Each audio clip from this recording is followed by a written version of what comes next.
What if I told you the most terrifying Roman weapon wasn't the sword, the siege engine, or even their legions themselves? What if I told you it was a single javelin, a spear so cleverly designed that it could destroy shields, break enemy formations, and crush morale before a battle had even begun? This was the pilum, the unassuming Roman throwing spear that helped build an empire.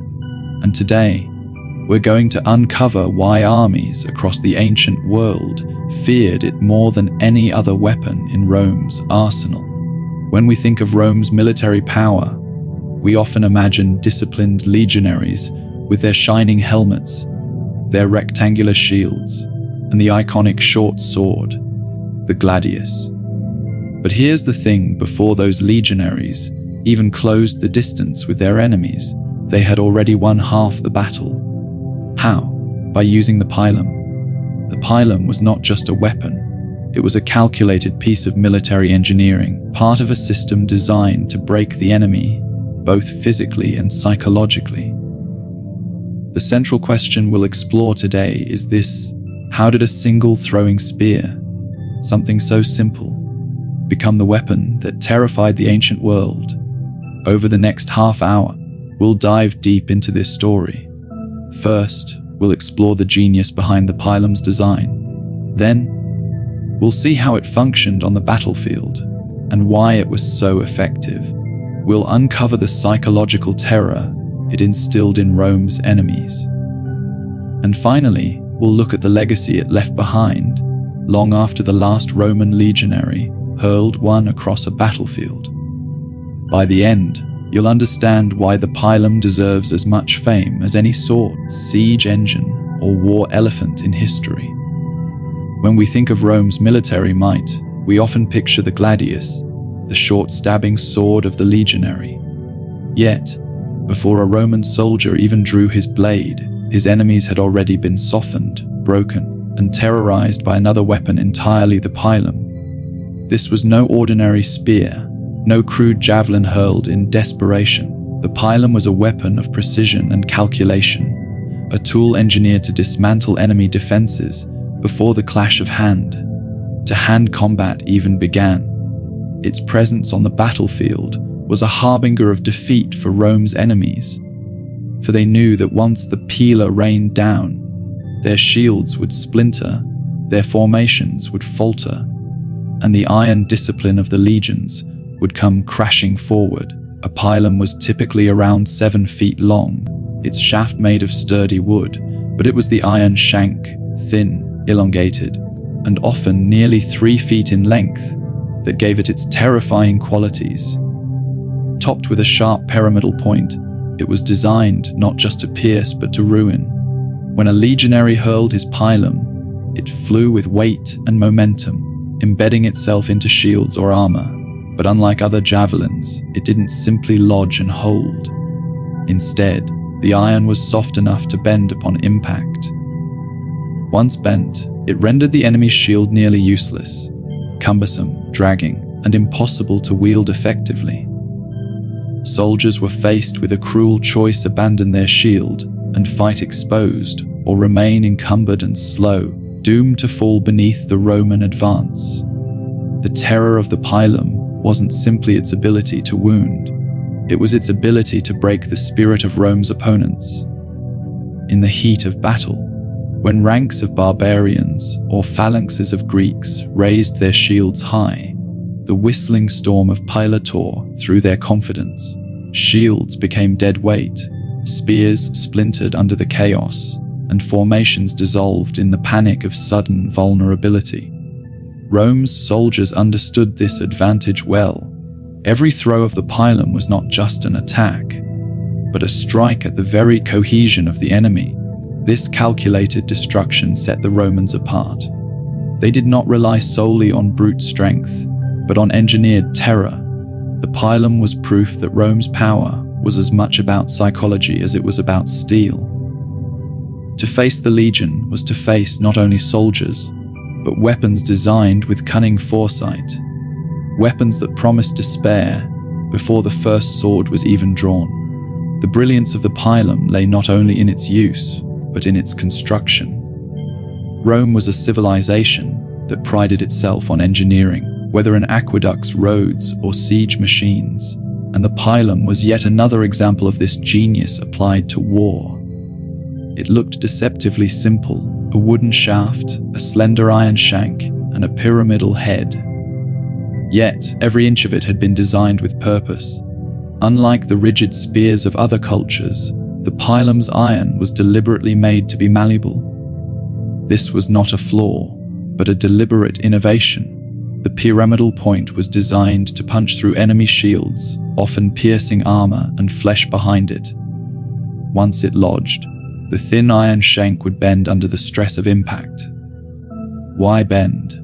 Because a bent pilum could not be removed cleanly, nor could it be thrown back. Imagine a Gallic warrior lifting his heavy shield, only to feel the weight of the pilum sink deep into it. He tries to yank it free, but the iron has bent, twisting through wood and leather, dragging the shield down, making it awkward and heavy. In the chaos of battle, there is no time to cut away the weapon. That soldier must now discard the shield entirely, standing defenseless in the face of the advancing legionaries. Some pila even had barbed or socketed heads to further increase the difficulty of removal, ensuring that once a shield was struck, it was essentially ruined. Others were weighted to give the throw additional penetrating force. Roman quartermasters ensured that each legionary carried 2 pila, one heavy, one light, so that they could be used in sequence depending on the needs of the engagement. What this shows is that the Romans never left warfare to chance. Every weapon they carried was not just for attack, but for strategy. The pilum neutralized enemy defenses before the real fight began. It was the first phase of an orchestrated dance of destruction: pila to cripple, gladiator to kill. This combination reflected the Roman philosophy of war, an almost industrial process of breaking opponents methodically, step by step, until resistance collapsed. The pilum was not the weapon of a reckless warrior. It was the weapon of an empire that engineered its victories as carefully as it engineered its monuments.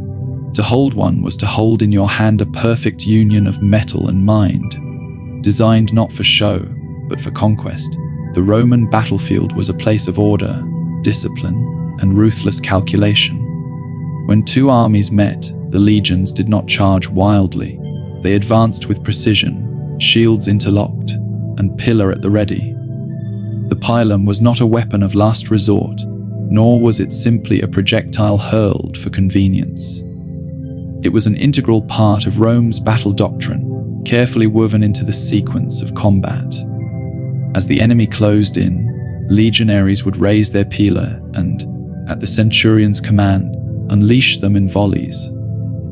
The air filled with the hiss and whistle of hundreds of iron-tipped javelins arcing toward their targets. For those on the receiving end, the experience was nothing short of devastating. Shields became liabilities, soldiers were forced to abandon them, and formations dissolved in the confusion. This was precisely what Rome intended. By disrupting the enemy's cohesion in the moments before close combat, the legions ensured that when they drew their gladi and charged, they were not meeting a disciplined wall of resistance, but a broken mass of disoriented fighters. Consider the effectiveness of this systems. The enemy, already forced to deal with the weight and chaos of incoming pila, now faced the brutal advance of soldiers wielding short swords designed for stabbing in tight formation. With their shields compromised and their ranks scattered, their ability to mount an effective counterattack was nearly impossible. The pilum had done its work before a single Roman blade had struck home. This was not just a tactical advantage, it was a philosophy of warfare. Rome did not win by brute force alone. It won by creating conditions where its enemies had already lost the battle before the true fight even began.